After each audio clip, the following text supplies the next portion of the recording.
समीर शफी पठाण, तर त्यांना खरंच धन्यवाद दिले पाहिजेत। आणि मी सगळ्या कोंडवावासियांना नम्र विनंती करतो की ज्या प्रकारे ते आपली काळजी घेत आहेत, भविष्यामध्ये त्यांची काळजी आपल्याला घ्यावी लागेल आणि त्यांच्यासारखा एक चांगला माणूस जो आहे तो आपलं प्रतिनिधित्व कसं करेल आणि अजून आपल्याला कशा प्रकारे फायदा पोचवेल याचा विचार सगळ्यांनी करायला पाहिजे।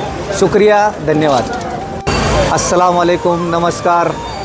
आज कमलदीप पार्क या ठिकाणी नागरिक अधिकार मंचचे जे संस्थापक अध्यक्ष आहेत समीर पठाण, त्यांनी एका NGOच्या साहाय्याने या ठिकाणी पुन्हा एकदा कोंडव्यातील सर्वसामान्य नागरिकांच्या कागदपत्रांसाठी खूप चांगला मोफत आणि सवलतीच्या दरातला असा कॅम्प लावला आहे, ज्याच्यामध्ये तुमचं आधार कार्ड अपडेट असेल, पॅन कार्ड असेल किंवा आयुष्मान भारत योजनेचं कार्ड असेल, राशन कार्ड असेल।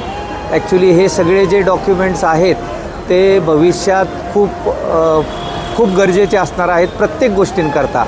आणि माझ्या माहितीप्रमाणे जवळपास हा त्यांचा 6वा कॅम्प आहे आणि आजपर्यंत कोंडव्यातले शेकडो नागरिकांना याचा त्यांनी लाभ करून दिला आहे।